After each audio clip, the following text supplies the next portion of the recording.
Avenue, and then we'll take it higher. You're listening to a special edition of the Twin Sault's only local, regional, and national sports show, The Game Sports Show, live from Icebreakers Sports Bar and Grill. Host Dave McCaig coming to you live in 5, 4, 3, 2, 1. Booyah! And it's time for the Game Sports Show, the Twin Sault's only local, regional, and national sports show. You're listening to the show on thegamesportshow.com, thegamesportshow.podbean.com, or through the Scott Neeson YouTube channel. You may have also been directed here through our Facebook page at The Game Sports Show or through our social media page at The Game Sports Show SSM.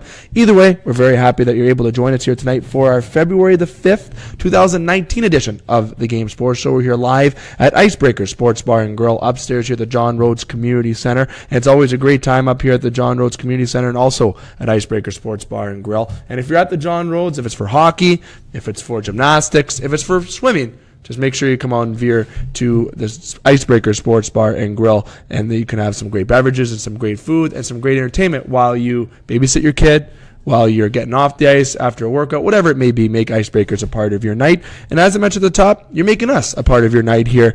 The Game Sports Show, the Twin Sault's only local, regional, and national sports show. Usually the Icebreaker Show is on Sundays. However, we've had to do some rescheduling the last couple weeks because we had Super Bowl Sunday last Sunday, which was an absolute disaster. We might get to that in a little bit later. And we've also had some scheduling conflicts with some recent shows. We've been doing the show on Tuesday. So for the listeners that have been keeping track on our queue for when the shows have been, and for people that haven't, that's why there has been some schedule changes. And we'll have a show here tonight, obviously at Icebreakers. We are on schedule for the show tomorrow at Sports Center, and then at Thursday from Northern Superior Brewing Company. We're going to be off from the Wicked Sister. We were off this week, and we'll be off next week as well, as Scott Neeson is out of town. For the Icebreaker Show this Sunday, we do plan to get back on track having a show this Sunday, but all depends because of the Soo Greyhounds being in town against London and how that coverage goes with the Game Sports Show and also with the Game Sports Show's panel members, a.k.a. Brad Coccimiglio. So keep an eye on our ticker and some other shows this week to make sure of our potential schedule changes. For tonight's show, we're going to be talking about the Soo Thunderbirds, we're talking about the Soo Eagles, the NOJHL, and the whole realm. And we're also going to be talking about the Soo Greyhounds and Lake Superior State University, and Brad Coccimiglio will be joining us for that whole discussion. And Dane Hanchrow will be joining us after the break as well, talking about the Hounds, Lakers, and also going to jump into some Algoma University basketball. And we're going to be talking about a little Soo College Cougars hockey as well, and hopefully some bonus topics before we conclude the show. Here in the first part, we do have John Parco going to be coming on in just a few moments to talk about the Soo Thunderbirds, as they had some games last weekend. They did not play yesterday due to the game being postponed, as the Eagles didn't play as well. But the Soo Thunderbirds have a big weekend this upcoming weekend with the border rivalry against Soo Eagles. So we're going to dive into all that. But without further ado, I'm bringing the first guy who's here right in front of me. He's good looking. He's a great guy. He works for Soo Today. He also writes for Sportsnet as well. He does a lot of work here on the Game Sports Show. He's well known in the community as he sips a nice cold beer here at Icebreakers, getting ready to talk. Brad, how you doing, sir? You know what? I can honestly say I never know how to come in. It's not very often I'm at a loss for words, but I have a hard time coming in after being introduced like that. Oh, wow. But it's always appreciated, and it's always fun to be on. See, I've always been known to be away with words, though. Yeah. So it's persuasiveness. Is that that's a word, right? Persuasive? Persuasiveness. I like that. I'll add the NESS to that. We're going to have John join us in just a few moments, but I'm just going to go, before we jump into the birds, I am going to do this a little recap on the Soo Eagles, whom are playing against the Soo Thunderbirds this upcoming weekend. But the Soo Eagles played Friday, February the 1st, and were losers of 5-4 over in Elliott Lake. They were supposed to play on Monday, against Elliott Lake, but that game was postponed due to the hazardous travels. The Soo Eagles are back in action against the Soo Thunderbirds. And I know John Parco's here in the room, but obviously the Eagles are going to try to get back to their winning ways as they go against the Red Hot Thunderbirds after coming off a loss against Elliott Lake on the 1st of February. After they're home and home, the Eagles are off until the next weekend when they play again to the Soo Thunderbirds, which will be at the Polar Stadium. And so they have a couple good action-packed weekends between having games against the Thunderbirds and then the following weekend against the Birds again, and also the Blind River Beavers. The Sioux Eagles right now are going into this upcoming weekend with a record of 22-1 for 47 points, and a 7-2-1 in their last 10 are the Sioux Eagles trying to climb the standings to get ahead and try to jump the Blind River Beavers, who are currently 3 points ahead of them. And the Sioux Thunderbirds, who we're going to get to in a few moments, are 34-9-0-1, being 9-1 in their past 10 for 69 points, leading the NOJHL and the Western Division, and obviously having only 44 games, with Rayside having 47, Blind River and the Eagles are both having 45. The Thunderbirds have games at hand to catch up, and they're going quite hot so far. I know John's been pretty excited about that with these Sioux Thunderbirds, so get John here in just a few moments. But Brad, before we do bring in John, the border rivalry, my friend. It's unfortunate that the Thunderbirds did not play last night. It's unfortunate the Eagles didn't play last night, but you have to be safe with the travels, and obviously the bus traveling, it's a lot of concerns, obviously, with parents and coaches and organizations. Can never be too safe. So, big weekend coming up for the Birds and Eagles against each other. The fans love it. At the Polar Stadium, the John Rhodes, it doesn't matter where you are or what side of the border you're on, the fans are always electrified. Yeah, you know what? I mean, they travel well. I mean, let's face it. When you have games on either side of the river, chances are there's going to be fans for both teams in the building. And, I mean, you know what? I'll be the first to admit a lot of the most entertaining games I've covered in the NOJHL have been Thunderbirds-Eagles games at Polar Stadium. Mm-hmm. I mean, let's face it, that's a fun rink to watch a game in. Yeah. It's the rivalry itself adds to that. The rivalry just goes back. Absolutely massive, right? Absolutely. It's one of those things that the rivalry is just so tight every year, and every night it's a battle. It's it just never seems to change, right? It's hostile environment. Yeah, they're always right. Yeah. It's hostile. It's hostile. Yeah, the games are always unbelievably intense, and I mean, let's face it. At that level, that's what you want. Like you want to go to the rink knowing that you're going to get a good game. And you're going to end up getting a game that's going to, it's going to be physical, and it's going to be, a game where you're getting your money's worth. See, when the Sioux Eagles left the NOJHL, went to the NA, that was a rivalry that was missed between the Sioux Eagles and the Sioux Thunderbirds, right? And then when they come back, I remember how excited the representatives were with the Birds at the time, and obviously the NOJHL was excited to have the Sioux Eagles back, and it's big. Now the Sioux Thunderbirds, they were supposed to play last night in Blind River. Yeah. Didn't happen because of the travel. They haven't played a game since the 27th of January, so they've had some time off. Obviously, they've practiced. But without further ado, to come in and talk about the Birds, I don't want to steal his thunder because he's the one that's in the locker room. And I bring in John Parco. Johnny, I know you are excited about this weekend against the Sioux Eagles. And last night, obviously, you couldn't travel to play against Blind River. Safety precautions and everything, that's unfortunate. But that game's going to be rescheduled, obviously. And has the date been set for that yet? Or no, it hasn't been set. We're trying to fit it in somehow. Yeah, you got a cramped schedule. Yeah, we got a cramped schedule coming down the stretch. So yeah, we'll find a spot for it. So now, Brad and I were just jumping into about at the Polar Stadium. You guys start the weekend though here at the John Rhodes Community Centre. So you have the home game on Friday, and then you got the Saturday game at 7. Both games at 7. The Saturday games at Polar Stadium. So either way, the Eagles can think this is a home game. The Thunderbirds can think that the Saturday game's a home game. Either way, it's literally a hop skip over the border. You just enter a different country. You must be excited to have that. Not only is that save on travel costs for the organization, but also just that rivalry is intense. Yeah, of course. It's a huge part of the NOJHL, obviously. These derby games, they call them, the so-called derby games. Yes. The Twin Saults, and it gets everybody excited. It gets the players excited. It gets the fans excited. So it's great. It's great for the league, great for the teams. Now, the Eagles and Thunderbirds always have exciting games. And the Eagles, doesn't matter if they have a roster that's not as strong as the Thunderbirds, or even if it's ever been vice versa, it's always strong games. The Eagles obviously are underneath you guys in the standings, as I alluded to, and you guys are real hot, lately. So how do you go when you go against the Eagles? You always know it's going to be a tough physical game. Watching a game here earlier this season, a lot of hitting, a lot of action going on each game. So how do you prepare the guys for that type of rivalry in the game? Well, it's going to be a battle, and it's going to be one of those games where an episode can make the difference. And like you said, every game is a little bit chippy, and there's going to be a lot of hits and maybe even a little bit of dirty play. Absolutely. So That's the way the Eagles play. If you don't play Birds. with discipline and you're not mentally strong, it's an opportunity you're going to lose. So, you just got to be strong and stay out of the box and play your game.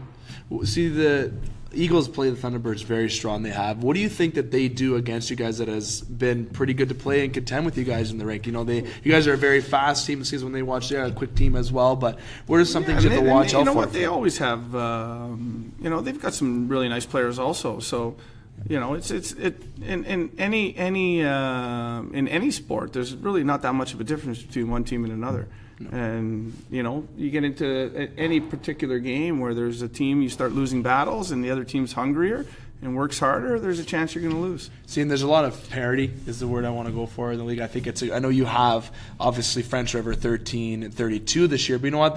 From what I've seen in some games, they're a hard-working team despite, right? And you got Espanola 8 and 37. They might look at these teams and be like, okay, when you want to compare them to the Birds, to the Eagles, to the Beavers, to the Canadians, to Cochrane or Kirkland, yeah, they may not have that same strength on statistically wise, but either way, there's still a lot of parity in the NOJHL.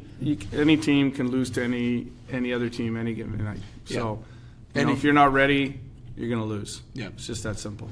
Brad, any questions for John? Well, I mean, you look at this weekend, right? You talk about parity. I mean, these are two of the hottest teams in the NOJHL right now. I mean, Sumish has won 7 of 10. The Thunderbirds are coming in, having won 8 in a row and 9 of 10. Let's face facts here. I mean, these are two of the hottest teams in the league over the last, even the last month. So, I mean, you look at teams like, I mean, we're in a situation where, all but 2 teams essentially have 20 wins, with Elliott Lake sitting at 19 right now. So basically the entire league has, aside from 2 teams, has 20-plus wins at this point. Yep. That says a lot about, how good some teams in this league are that, like John said, if you don't go out and put in a solid 60-minute effort on any night, it doesn't matter if you're the first-place team or whatever. If you don't put in a good effort, there's a good chance that whether it's Espanola or French River or whomever, there's a chance that they could come out and it comes back to bite you if you don't put in a good night's work. So it's good for the league. I think it's good for the fans knowing that gone are the days when you go to the rink. And I mean, I always laughed at my first NOJHL experience was back at the old rink here, the old gardens here, watching the Soo Thunderbirds beat Blind River 18-4. And you know what? I'll be the first to tell you, I do not miss that at all. No, Manitoulin, there's teams that have been like that. It's not like that. It's nice to go to the rink and know that regardless if I'm going to a Thunderbird game, it's nice to know that I know that on any given night that they've got a good chance to win because they're playing well. But I know that they're not going to go out and I'm not going to be sitting there watching them blow out a team 15-1. No, that's not good for it. That's not good for any league. Absolutely, no. I agree with you. I think the highest score, Brad, and I actually. Not saying because I was there, but I was there. I think we got 19 or 20 goals on Manitoulin in one game in 2009. Right. I know someone might correct me on that. Listen, might correct me. I know there's been a lot of games that are high scoring like that, but either way, it's not like that anymore. I don't recall a game recently that recently in a lot of junior leagues, even throughout Canada, that are 20 something. No, and it's not like that, which makes it exciting, right? Absolutely. But now, Johnny, you had the week off, obviously. Mm-hmm. Like in terms of games, right? But you've had the boys going right at the gym and practice. What were some things you worked on in practice leading up to this weekend, and some things that you wanted to work on maybe from the last couple of games? I'm not too sure. People look at a hot team and they say, "What do you have to fix?" If you don't fix anything, if it ain't broken, but there's always stuff to work on, especially in the junior hockey and for these players to get better in general. So, what are some things that you kind of worked on this week at practice? It was a little bit of a particular week. I actually only gave some of the players 1 day off. In the past, maybe it would have been a few more, but we had the 1 day off, and then the goalies, we had a goalie practice on the Tuesday, and most of the players showed up to shoot and stuff, so that goes to show you that they want to be on the ice. And then Wednesday, we actually had just a fun practice where we finally you don't have a lot of time to do a lot of small area stuff and just some fun games on the ice. And Thursday and Friday, we decided it was going to be 2 really tough conditioning skates. So we worked on Montreal Mile? No, big. I don't know. Big skates are a little bit of the past. I think. Yes. Yeah, I know. Again. Yeah, no. We did. We worked on. Just getting up and down the ice as much as we can for 45, 50 minutes. Yeah. So it was more demanding practices. And Saturday we had a day off because of the Special Olympics here in town, and we just couldn't get the ice. Yeah. Sunday we had a practice, and we were hoping to play, obviously, yesterday against the Beavers. So, and obviously that had to get canceled for rightful reasons. For rightful reasons, it was just too dangerous to go anywhere. Despite that it's an hour and 15 minutes, doesn't matter. It's difficult to go out your door to get groceries down the road, in particular, right? So the Thunderbirds this weekend, 7 o'clock against the Soo Michigan Eagles here at the John Rhodes Community Centre. 7 o'clock this Saturday at Polar Stadium. Good old Polar Stadium against the Soo Eagles. And then the Soo Thunderbirds play against Blind River this Monday at 7. And no, that's not the makeup game for this past Monday. They're going to be working on that very, very soon. Now, Johnny, I know we only had a couple minutes to do tonight, but there's one thing I wanted to bring up. We had an announcement today. We have the Soo Thunderbirds are doing an alumni game.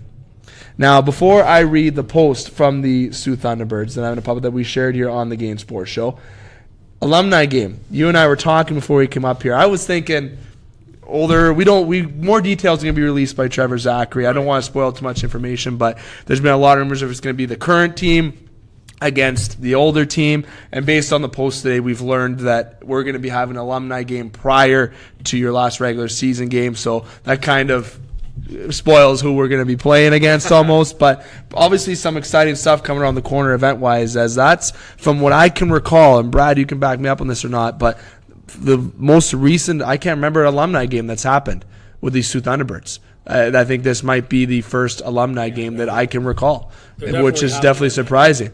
It might be the first one, so that's exciting. Now, I know you got to coach that night, but what are the odds of you coaching one of the two alumni teams, maybe?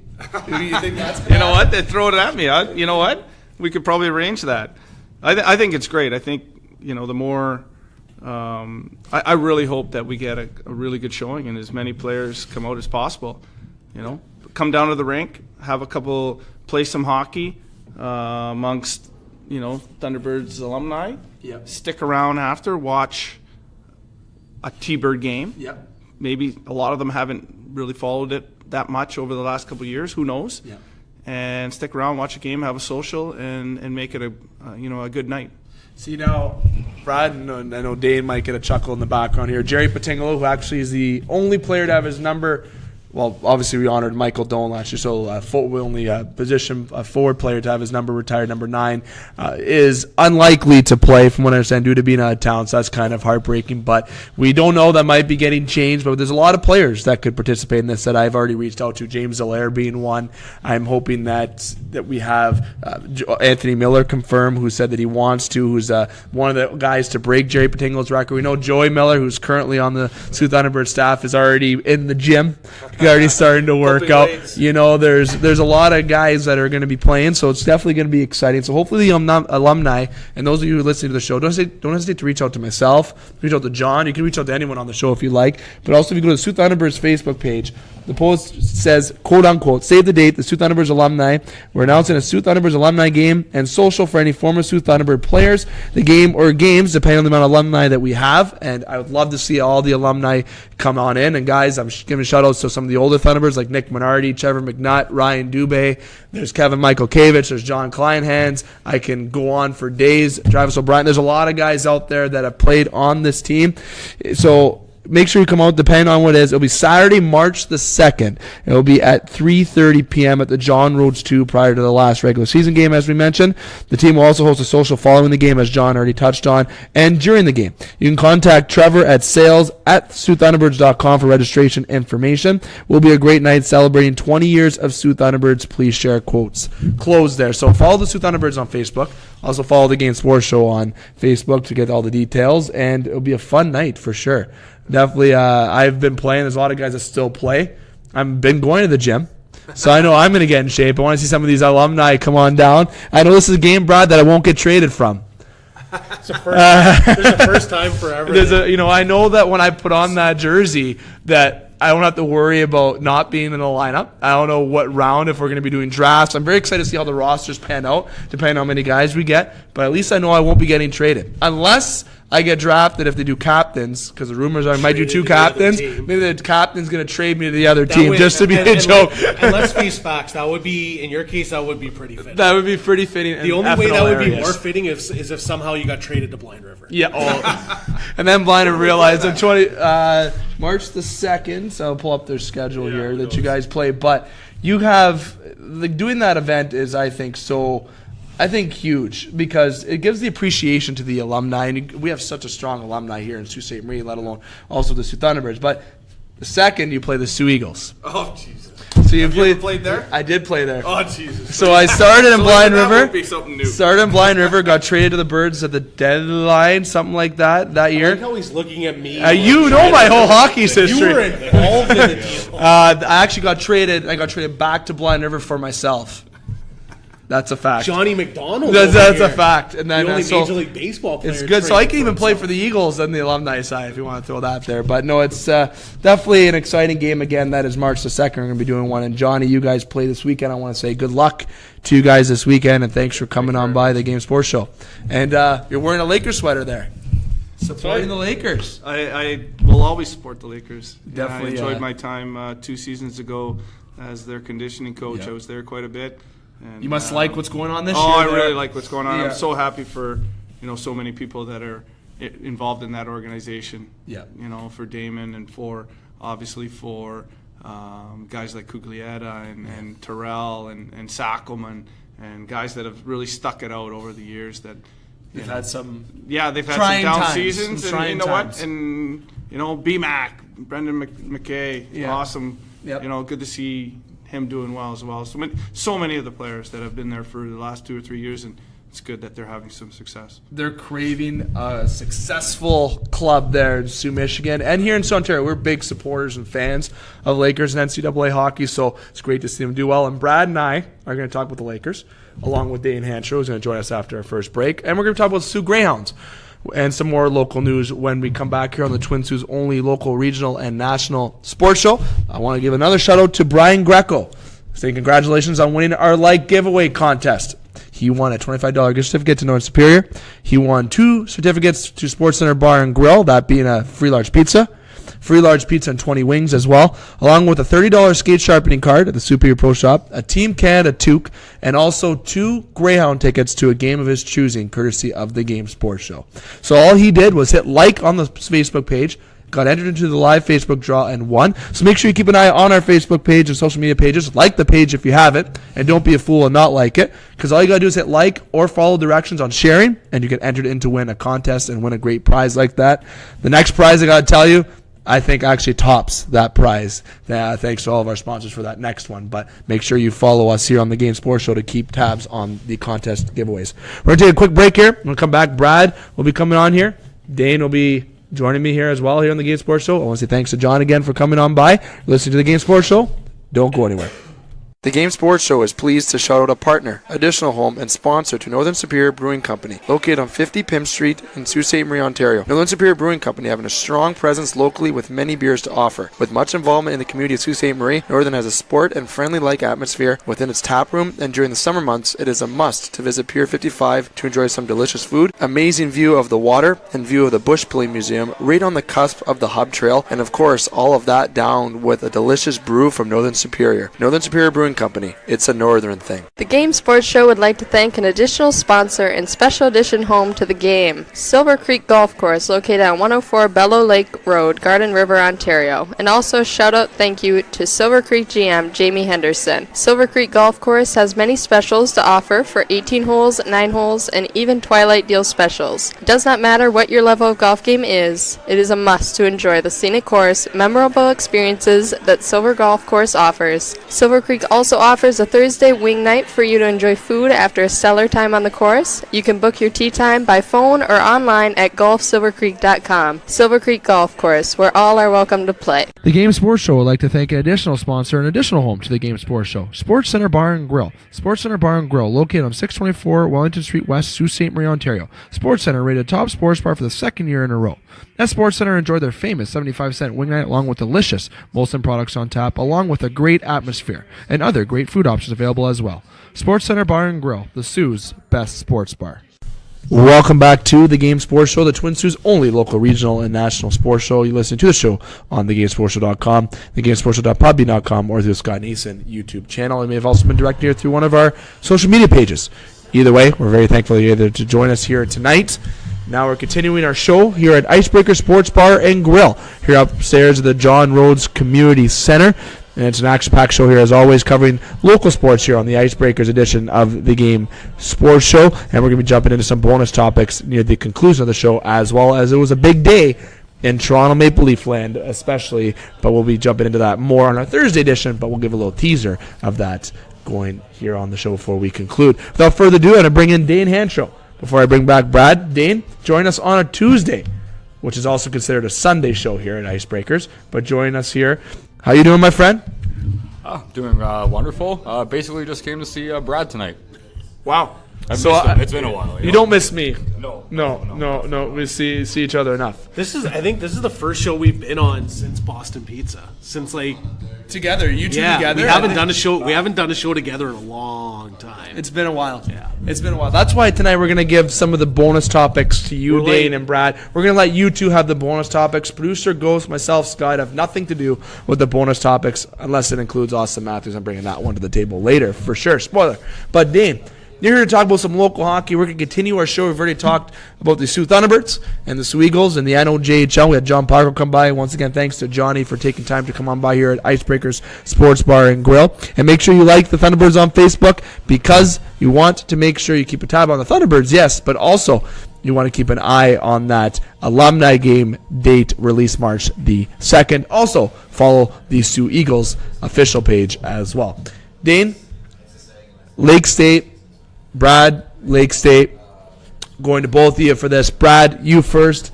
Lake Superior State University, okay, has had quite the amazing season in which Cross River at Soo, Michigan, obviously here in Soo, Ontario, have been craving some success with Lake Superior State University athletics, and it's been occurring this year. They're now 18-8-2. They were at Ferris State this past weekend. They won 6-3 and 4-2. Another successful weekend in the books for LSSU. Let's talk about last weekend. Obviously, you with covering a lot with Lake Superior State University. Talk about them. Talk about last weekend and how they were successful against Ferris State. Yeah, you know what I mean. That's a tough trip. I mean, Ferris is a school that's struggled this year, but.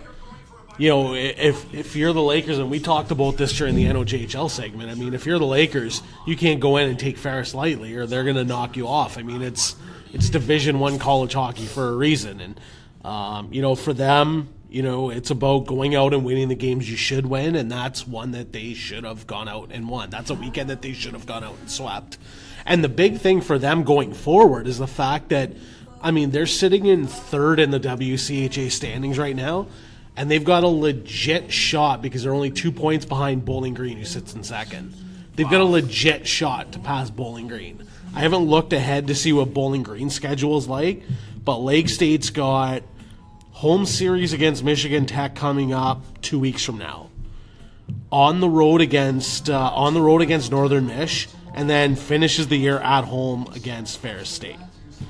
That's massive. I mean, this is, Those are winnable all games. They've had success, obviously, against Michigan Tech, obviously winning the Great Lakes Invitational. And that's the biggest thing, right, is Northern Michigan is 2 points behind Lake State in the standings, and then Michigan Tech is 5 points behind Lake State. So, those are two series with, teams that are right behind Lake State in the standings. You can create some breathing room in the next 3 weeks in the standings and put yourself, if you come out even with, for Lake State, even if you could win 3 of 4 over the next two series, you're putting yourself in a position where you pretty much almost locked yourself into third place. That's massive. For a school that struggled as much as they have, that's absolutely massive for them. Yeah.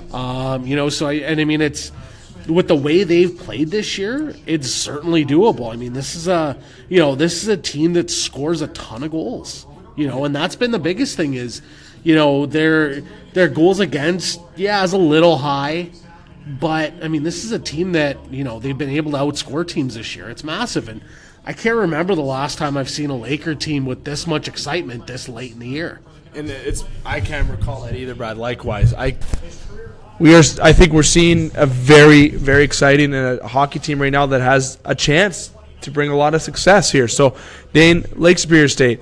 I talked about this with Brad on the previous edition, where their away record, or their home, their away record is very successful, 12-2.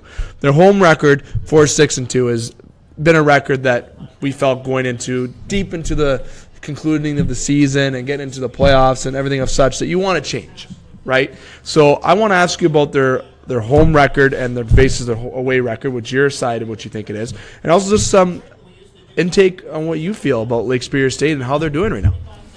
Yeah, I think it's just an exciting time for Sault Ste. Marie hockey, just in the surrounding areas in general, with the Thunderbirds, Greyhounds, and Lake State all being pretty successful. I'm not a guy that looks too far into like the home ice, away kind of record, but I think when you're talking about NCAA hockey, like your fan base is, a majority of students and the city of Sault Ste. Marie, Michigan itself, I think with a shorter season, just looking at the standings, I don't think they probably don't even play more than 40 games a year compared to the OHL or the NHL. So I think, when you do play, you got to take advantage of your home ice opportunity, especially when the traveling in that league looks absolutely grueling. Yeah. When you got to take a couple of trips out to Alaska there. So yeah, I think when you're back home and you got time to settle down, I think you definitely got to work on your home record. I think it's important, especially going to the playoffs if you're a higher seed and you get home ice kind of thing. I mean, if you end up playing more games at home but you're a better road team, that's not going to be very beneficial for you. So I think you just got to go into that rink, know that your fans are there, and play for your fans, play for your team, and play for the school and the city of Sault Ste. Marie, Michigan. Can you recall a team that has had this much success recently? Dan, obviously we know the success in the early times, but since you can recall Lake State, I haven't recalled this much excitement in quite some time for Lake Superior State University. Probably never. I don't follow Lake Superior State hockey as much as some people do, but definitely hearing their names in media and just in town in general a lot more. So it's good. It's good and exciting for hockey in Sault Ste. Marie. Very exciting. Good answers, Dane. Brad. Now they go into this weekend being off. Okay, they're back the following weekend, which is the 15th, 16th against Michigan Tech at 7 o'clock, respectively, both times. Saturday's the Check Slash and Survive game as well, the little promotion that Lake State's throwing that you can find through their website for some additional details. Michigan Tech, they beat Michigan Tech at the Great Lakes Invitational Final to win the Great Lakes Invitational, which was huge. People may not understand how huge that is. That's very big, especially for LSSU to win that. They beat Michigan State. And then they beat Michigan in overtime. Then they beat Michigan Tech to win the Great Lakes Invitational. So, just some reaction going into that game. Michigan Tech's will come back and get some redemption on LSSU. Michigan Tech's a very good hockey team as well. It's going to be a very good hockey game all around here in Sioux, Michigan, there for Lake State. Yeah, I mean, it's exciting. Let's face it. I mean, this is like I said, these are two teams that are battling for position right now, and in the Western Collegiate standings, and obviously being in the same league, they've seen each other a handful of times this year already, and this is a Lake State team that you look back. I mean, Bowling Green is just ahead of them in the standings. They split at Bowling Green back in November. They've come up with some big efforts. I mean, you talked about the Great Lakes Invitational at the end of December. They win 2 big games there. They went and split at Minnesota State. Minnesota State's been nationally ranked. So, this is a team that's won some games against very good competition this year. So, to have games against Michigan Tech and then the following weekend on the road at Northern. I mean, those are 2 tough weekends, but those are teams that Lake State has a legit shot. Conceivably, you could look at that and say that, you could say they could take 3 or 4 out of their next 4 games. And that wouldn't be something that you would look at and say, well, you know what, that's something that's very conceivable. See, would it be unrealistic to think, because after Northern Michigan, when they play on the 22nd, 23rd, they play against Ferris State here at home. Is it realistic that they can win all 6 games to close out the season? Or should we kind of hold the brakes on saying that for Lake State? Yeah, and you know what? I mean, I think you need to, as some would say, pump the brakes a little bit. I mean, conceivably, I could see them going like 4-2. 5-1 would be really tough, just because I don't know that I can't see them sweeping both Michigan Tech and Northern. This next 4-game stretch, I see them probably at best going 3-1.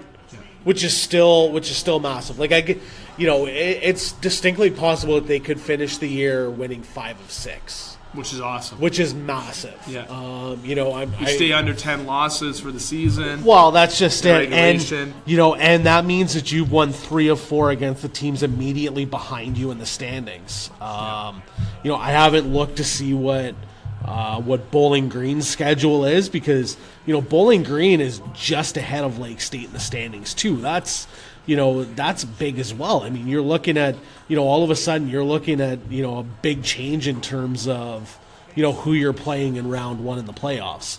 And if you're finishing second, there's a good chance that you're hosting the first 2 weeks, because their setup in the WCHA is a little different in that their entire league playoffs runs on the campus sites. This year, they're not having a tournament at the end of the year in one city. So, conceivably for Lake State, if they can get into second, conceivably they would have at least 2 rounds of playoffs at Taffy-Able Arena. Which is great for which is huge. And for the city as well. I honestly can't remember the last time that I went to a Lake State playoff game here. It's been a while. Some time. Some time. Yeah, it's been some time. Absolutely. Yes, I can't even recall either. But Lake State off this weekend. Back home the following weekend against Michigan Tech, 15th and 16th at 7 o'clock. The Check Slash and Survive game on Saturday. You can check out Lake Superior State University Lakers men's hockey athletics page to get some extra information on the Check Slash and Survive. Dave McCaig alongside Dane Hanchrow and Brad Coccimiglio here live at Icebreakers Sports Bar and Grill for the Twin Cities' only local, regional, and national sports show. Now, fellas, we're going to transition from NCAA and go to the OHL, the Sault Ste. Marie Greyhounds. Now, Brad, the Sault Ste. Marie Greyhounds are going into a very big weekend, I like to say, this upcoming weekend. It's probably the toughest home weekend they've had all year. Absolutely. You got Sudbury tomorrow. Okay. Very well. 7:07. They were pretty active at the deadline as well. Yep. You have Niagara on Saturday, who is very active. And they're top 2 on the eastern side. Yeah, top 2. And also you have the London Knights, who are the team that's ahead of the Sault Ste. Marie Greyhounds in the West. So, very big week for the Hounds. This is a big testing week for sure. If they sweep this week, the Hounds are, looking quite serious right now. And they are quite serious, being still second in the West. But the Hounds this past weekend, Brad, they played against Niagara on Thursday. We were at Northern Superior Brewing Company for that. They ended up losing 6-1 to Niagara on the road. They played Erie on the road. They won 4-1. That was on Friday. And on Sunday, the Hounds pulled away out in overtime 3-2 over Oshawa. And Mac Hollowell having 3 goals. And just so everyone can know, Mac Hollowell is a Toronto Maple Leaf prospect as well. And also, he got his first career hat trick. Very impressive was Mac there. So, did you have a hat trick in junior hockey? I did. 2. Believe it or not. Even a blind squirrel finds a nut. Blind squirrel finds a nut, yes. So, actually 3 for the count exhibition game on Ryan McDonald. Yeah, you can ask him that question. Okay. Ask him that question. Okay, I will throw this out. I think I might be able to score on Ryan McDonald. Now, especially. Unless you give him some beers, then he stops everything for some reason. But this week, the Hounds, big week. But before we jump into that, can you recap last weekend for us and just overall and how Mac Hollowell looked on Sunday there against Oshawa? Yeah, I mean, that was the Sunday game against Oshawa. The win in overtime was probably their best effort out of the 3 nights. Against Niagara, and John Dean talked about it. They were good for the first 30 minutes of the night, and they were terrible in the second half of that game. That's a 2-1 hockey game that, afterwards they weren't in for the last 30 minutes. The following night, they go on the road, or they are on the road. They continue the trip. They leave St. Catharines, go into Erie. Yeah, and you know what? I mean, that was a game where, they did enough to win. It's pretty simple with that. I know John Dean still wasn't super pleased with that game. But he was happy with Sunday's game. I mean, they did a lot of things well, and that's a pretty good. Their record doesn't necessarily reflect it, but that's a pretty good Oshawa team right now. Even though they trade Matt Broussard and Jack Stanika, that's a team that's still got some talent, and guys like Anthony Salinitri has been amazing since they brought him in from Sarnia.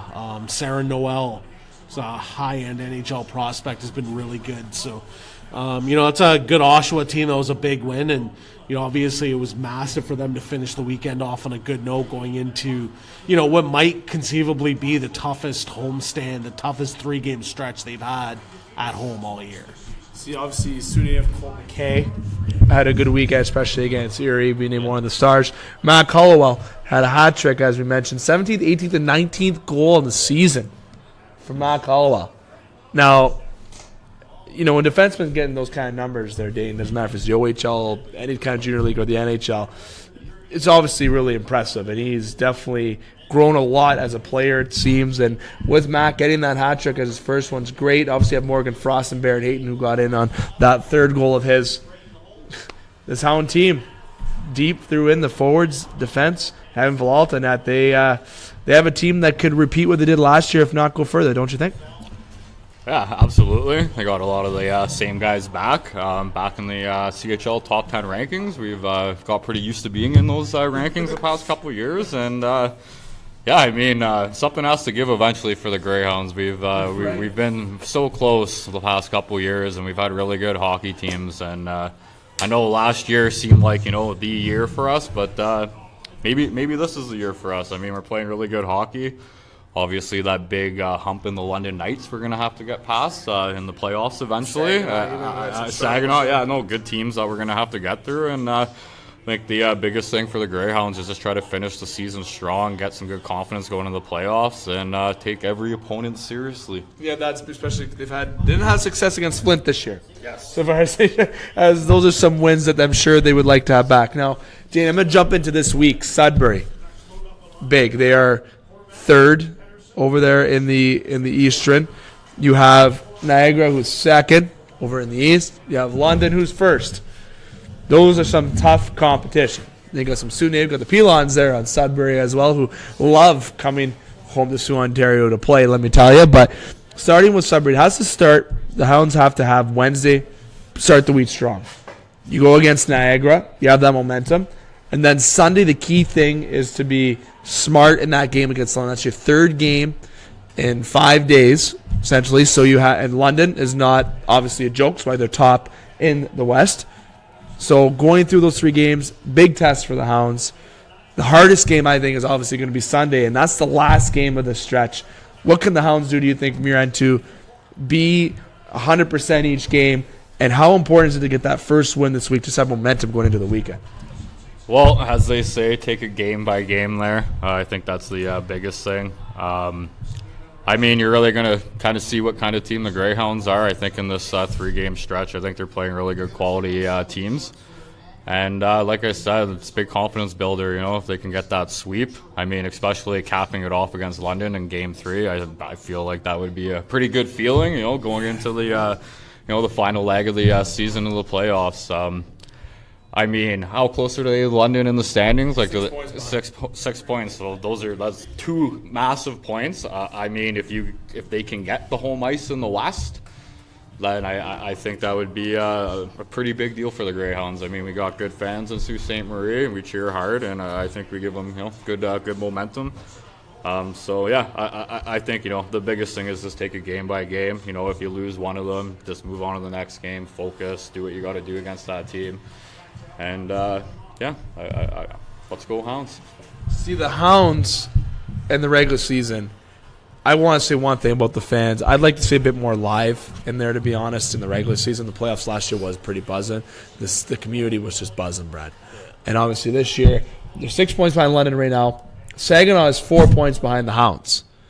All right, in the standings. Then you have Guelph, who's at 64. They are 8 behind the Hounds. So, the Hounds can go into, we've talked scenarios on this show numerous times, all right? If it ended today, and we go to the second round, right now the Hounds are playing Saginaw in the second round, which I'm not a fan of, to be totally honest. I feel Saginaw has a lot to play for when they play against the Sault Ste. Marie Greyhounds, especially after last year. But again, the Hounds have a very deep team. They got Morgan, you have Barrett, you have Hollowell, you have Sandra Villalta, one of, if not, the top goalies in the OHL. So I'll ask you the same question I asked Dane. How big is that first game this week? Okay. And what game this weekend, what, Brett, are you most looking forward to? Not that I want to put you on the spot, because you're looking forward to all 3 games.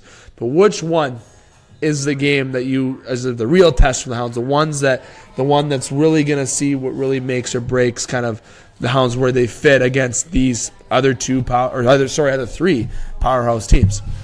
You know what I mean? For me, the biggest game is the Niagara game Saturday. I mean, you're coming off an effort that you were not happy with last weekend. Yeah. Where you basically played 30 minutes of that game. For me, I'm curious to see what we get out of the Soo Greyhounds on Saturday night against Niagara. And I mean, let's face facts. All 3 games are massive. Yeah. Sudbury's playing well. London's playing well. It's one of those things that Niagara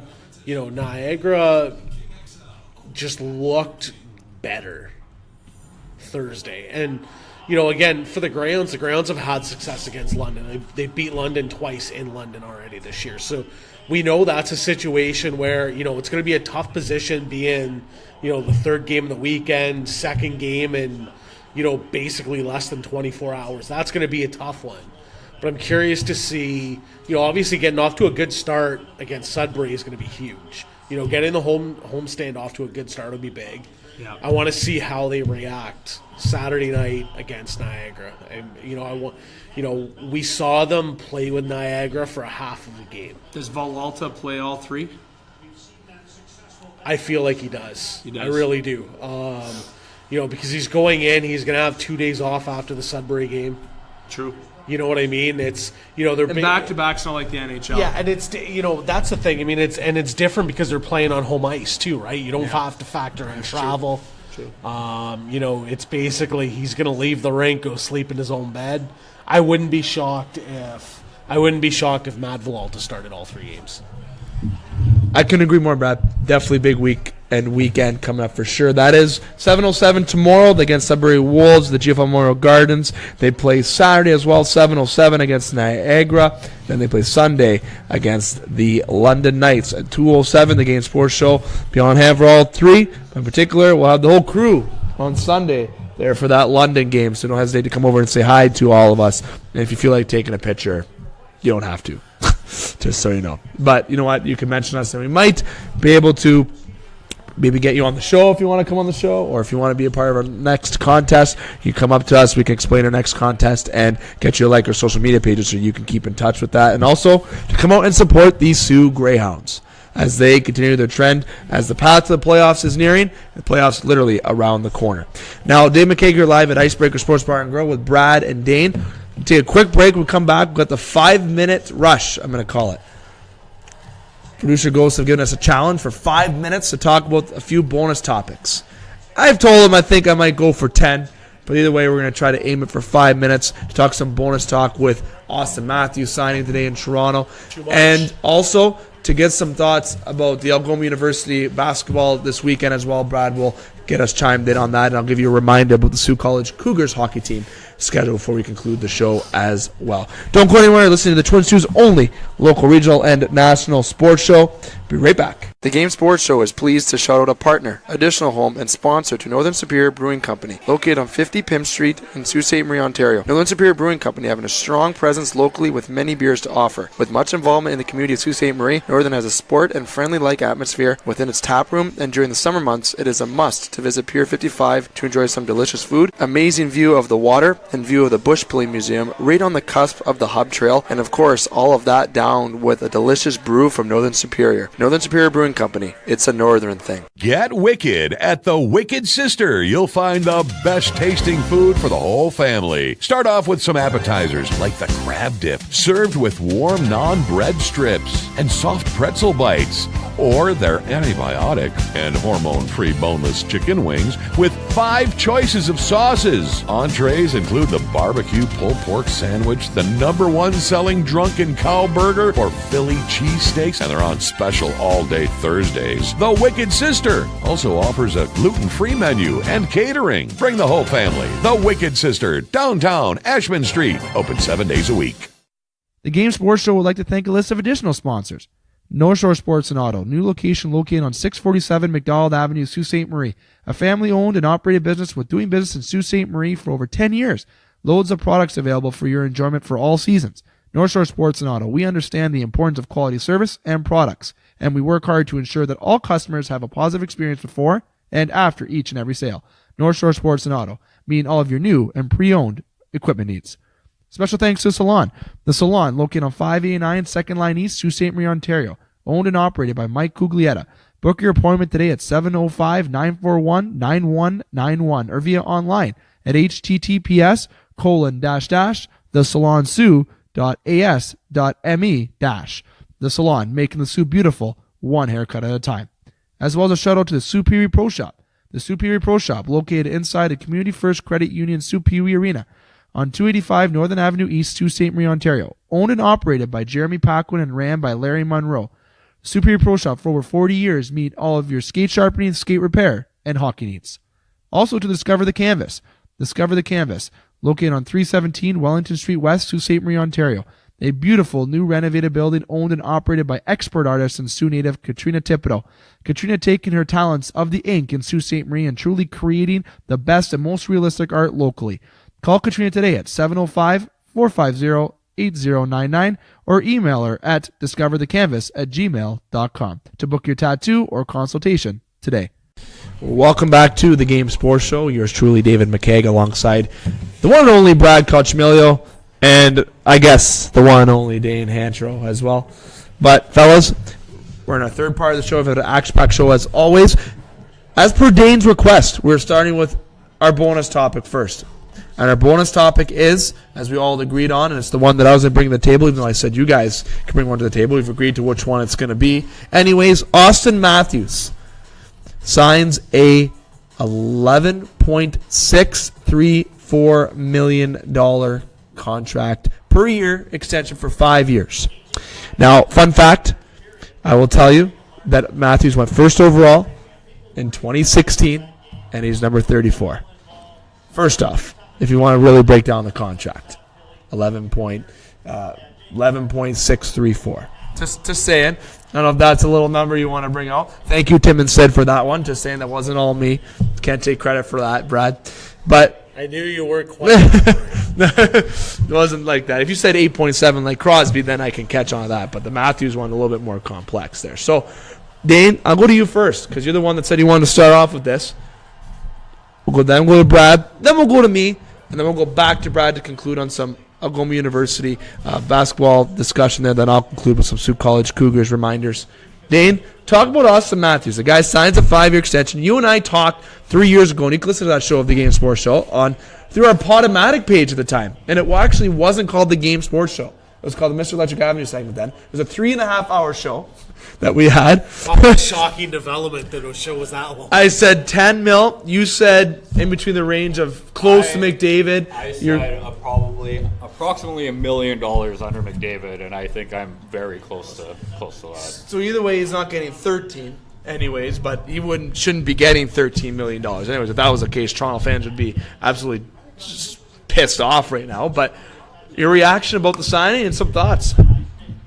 It's high. I mean, once they have to sign Marner, like what does Marner get? I think he has to get like $10 million. I don't think he's playing so well this year that I think the fact that Austin's making 11.5 has to put Marner over the $10 million range. And a couple years down the road, when Riley needs another contract, you're gonna have Tavares, Matthews, Marner, Nylander, and Riley. And Riley's probably going to want $8-9 million if he keeps up playing the way that he's playing right now. If he wins a Norris this year, too, it's salaries are going to skyrocket. 3 more years at 4.5 or 5. But you're going to have all those guys signed, too, and you're going to have 5 guys that are basically making $50 million out of your, by that I'm going to say $90 million is going to be the cap. So welcome to cap hell. Edmonton Oilers know what that's all about.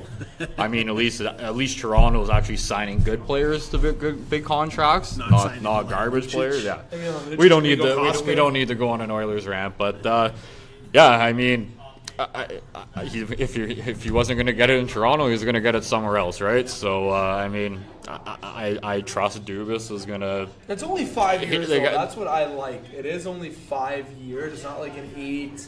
Max is 8. I think it's smart for the Matthews, him and his agent to only go 5. Because you got to look, when he's done this deal, he's only going to be 26 years old. Signs a max 8-year contract. He's going to get maybe the biggest contract ever because of his age. Say he signs 8 years and then his next contract comes up at 29. Well, you sign him for 8 years. He's going to be 37 by the time the contract's done. How good of a hockey player is Auston Matthews going to be at that time? But now because he has a 5-year deal, he is going to make bank on that next contract. My God. Unless something crazy happens. Or the next 13 years, Auston Matthews is going to make a massive amount of money. The scene in Jerry Maguire, when Cuba Gooding Jr. is yelling, "Show me the money," into the phone, that's Auston Matthews for about at least the next 10 years.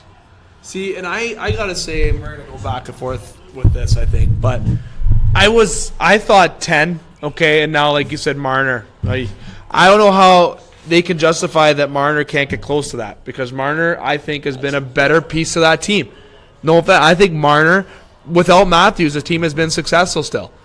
And Marner is a great hockey player, and I can't believe I'm saying this right now. People are going to think I'm crazy. But if I'm Kyle Dubas, I'm thinking I'd rather have Marner over Matthews.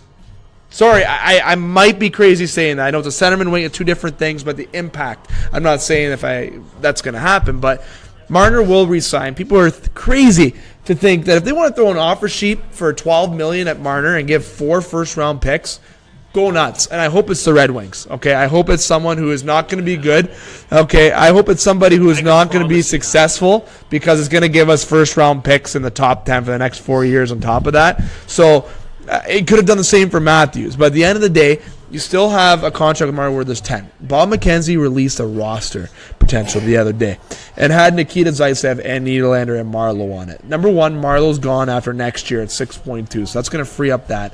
With Bob McKenzie's contract, he predicted with Connor Brown getting traded, Jake Gardiner walking, and Ron Hainsey signing at $2 million, re-signing at $2 million, that the Leafs would still have about $3 million and change to play with. Okay, so when you think about it, though, $3 million and change really isn't that much. It is not. Like $3 million and change basically gets you like a fifth or fourth or fifth defenseman, or like a ninth forward. It does. Kapanen and Johansson thinks they're going to go 2.5 or 2.75 and under, which I think Kapanen is going to want 3. But besides that whole point, I think I think the smart thing that Dubas is going to do, he knows how to manage that cap. That's his specialty. That's what he's going to bring in. Not only guys like Brandon Pridham, smart guys like that. That's why I think the Nylander contract is structured the way it is to be an achievable trade piece. Now, unfortunately, he's not being as strong as people would want him to be, or Dubas maybe figured. But there's a trade down the road. Zaitsev, I really don't think he's staying with the team. I think he goes, and I can't believe I'm saying this, but I'd rather re-sign Gardiner opposed to keeping Zaitsev. Yeah, that came out of my mouth. So I'm saying right now that Dubas will make it work. And I like the Cal Rosen guy that they have as a prospect in the Marlies. If Gardner wants to walk, go ahead. And Muzzin looks good right now. Everything's looking pretty there after last night. Will not be no, but Jake, no, he will not be. But Marner, $10 million, you have to say that that's probably going to be a number that he takes, right? 10 for 6, 10 for 5. I think you should do a 5-year deal like Matthews did. I think, if he plays good for another 5 years, he's still at that age where he's going to get a big paycheck. And he's going to get that 8-year contract that he wants for friggin' who knows how much at that point. So. $15 million at that time. But when you have that kind of trust what they have in place, but this year you have to think that I actually think it's a little bit high, but also a win because the cap is going up to projected $85 million next year is what I understand. So that does give up some room and some space there for them to be able to bring some leeway because Toronto still needs to put a team on the ice. But one player that I think will not be a lead for sure, you're right, is Jake Gardner next year, and I think Connor Brown's on his way out. Those are the two players I think are guys that are gone, if not at the deadline in the draft. Auston Matthews, $11.634 million. We all know why $11.634. Any final thoughts with the Auston Matthews? I know Thursday, Dane, you, myself, and Justin are really going to dive into it a lot more from Northern Superior Brewing Company. Any final thoughts? Or Brad, any final thoughts with the Auston Matthews?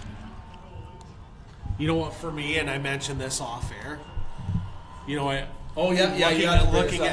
at it, and it's funny because you take the development of John Tavares, who played on some terrible Islanders teams. Auston Matthews is basically, his career progression is basically a year ahead of John Tavares. Mind you, John Tavares also played on some very bad teams, where Auston Matthews is playing on a team that fits his system. Made the playoffs each year he's been there. Right. So, he's playing in a system that suits that style.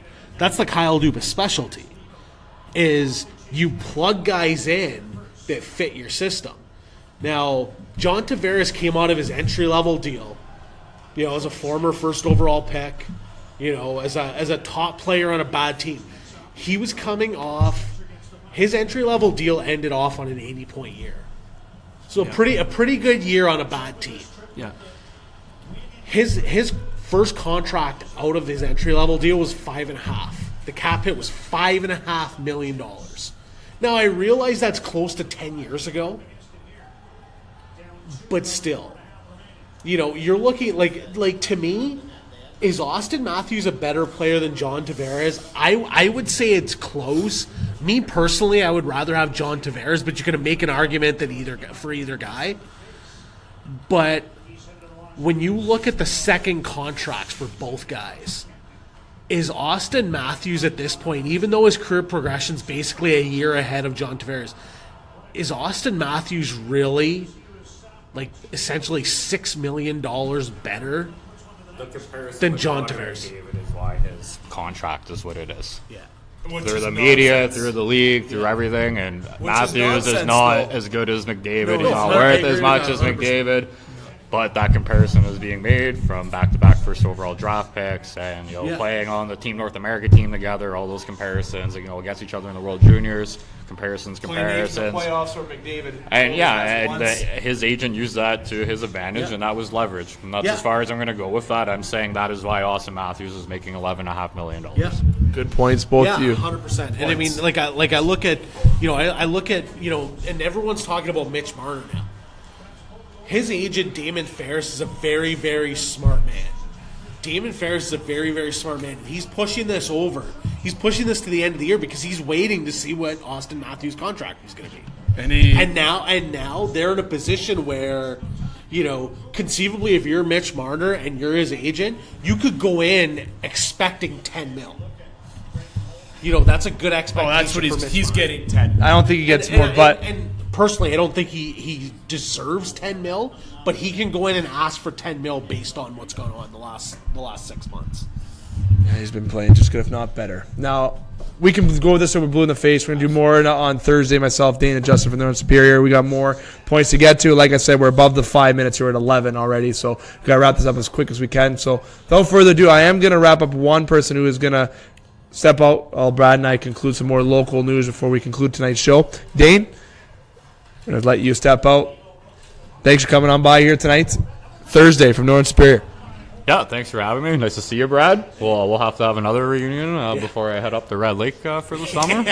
Well, yeah, it's nice to see you, buddy. Thanks, Dane. Now you can get out to cover the bill and also to go to the washroom. Throwing that right on air. Now you and I can talk we can have our own segment talk about Matthews. This has been the big thing today. So we obviously had to talk about it, and we're going to talk about it more on Thursday. And I'd like to get the listeners' take below on the comments what you think about the Auston Matthews signing. Happy or not happy? I'll give you my verdict. I'm happy. And I'm also happy about Mitch Marner's class act. The guy gave a kid a stick yesterday at the Anaheim Duck in Toronto Maple Leaf game last night. Loved that class act. That was very, very touching. And also ceremony on Saturday with Crosby and Riley taking the ceremonial face-off with the corporal and the soldier who came back from Iraq, surprising his family. The Leafs has been full of class actness the last couple of games. It's been absolutely amazing. So that's going to wrap it up for our bonus topic discussion. That took almost 7 minutes.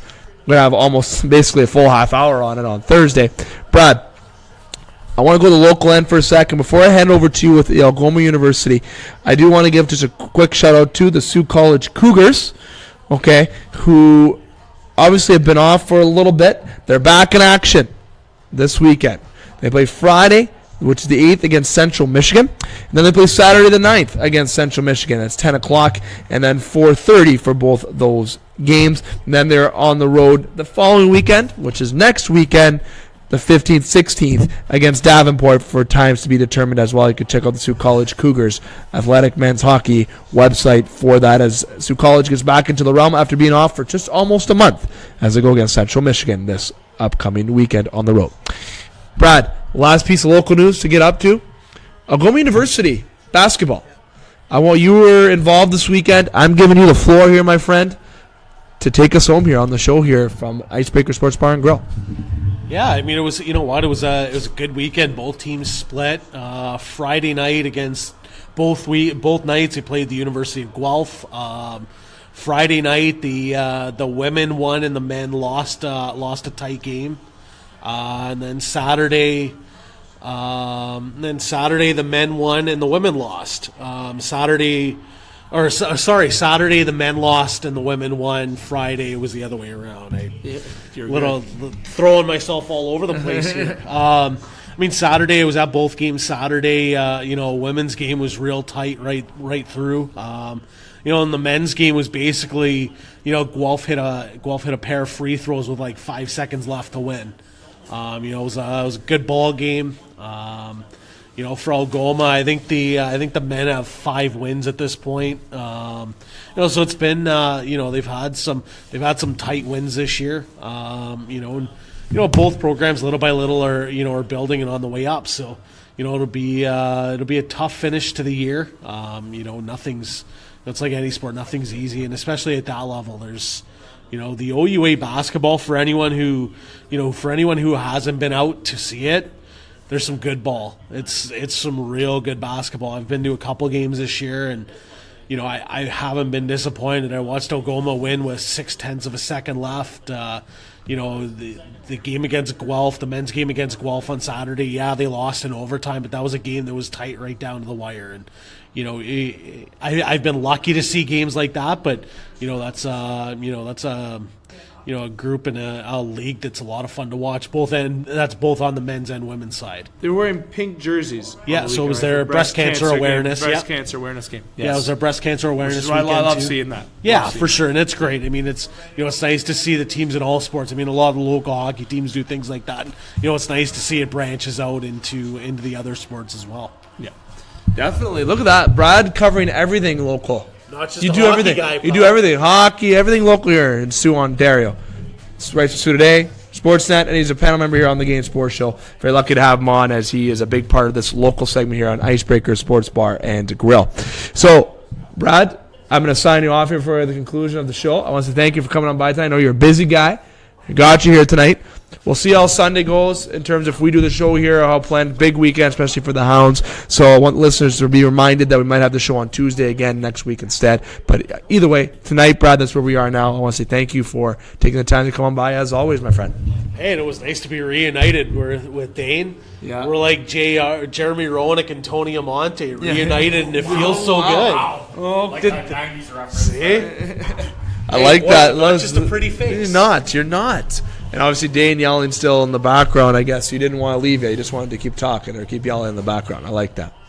So, listeners, you've been listening to the Twin Cities Only local regional national sports show here live from Icebreakers Sports Bar and Grill. Action-packed show as always. I want to thank you to John Parco for taking the time to come on by the first part of the show where we talk about the NOJHL with the Thunderbirds and Eagles. And I also want to say thanks to Brad Coccimiglio and to Dane Hanchrow here for both part 2 and 3 of the show where we talk about the Hounds, the Lakers, and obviously our bonus topic with Auston Matthews and obviously Brad spearheading the Algoma University basketball scene and myself recapping the Soo College Cougars. Just remind listeners of additional shows coming up this week. Again, we are at Sports Center Bar and Grill tomorrow at 9 p.m. Myself, Jamie Antonello, the rest of the crew to be determined. Matt Primo are expected to come on by and Justin Heichel as well. So it'll be an action-packed show as always from Sports Center, and that'll be our last show from Sports Center as I'll be having 2 weeks off after that before we go back to Sports Center. It'll be around the end of February, beginning of March before we go back to Sports Center. Thursday we'll be at Northern Superior Brewing Company. We will be there at 6 o'clock, 6:15 around that area. It'll be myself, Justin, and Dane from Northern Superior Brewing Company. You've been listening to this Icebreakers edition, which is also powered by Northern Superior Brewing Company. So make sure you reach out to Icebreakers in terms of if you want to have an event or if you're playing hockey, don't hesitate to come up here and have some great beers and some great food. Or if you're at Northern Superior Brewing Company, you can book the tap room for an event or to have some delicious beer in general.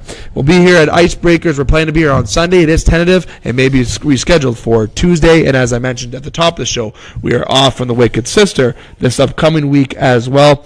We will be back at the Wicked Sister on February the 18th. At 6 p.m. live on Eagle 95.1. I want to say thank you to all of our sponsors and to the listeners for making this show possible and for joining us here tonight for the Twin Cities Only local, regional, and national sports show. I want to say thank you again to Brian Greco for liking the page and to everyone who liked the page, who was a part of our like giveaway contest. Make sure to continue to follow the social media pages for your chance to be a part of the next contest giveaway, and make sure to like the Soo Thunderbirds Facebook page. And also to follow the Game Sports Show in terms of the alumni game that's happening with the Soo Thunderbirds March the 2nd, starting at 3:30. And listeners, until tomorrow from Sports Center Bar and Grill, Dave McCaig sign off here. Keep your stick on the ice, swing your bat, catch your touchdown, drain your threes, and shoot your shots. Booyah.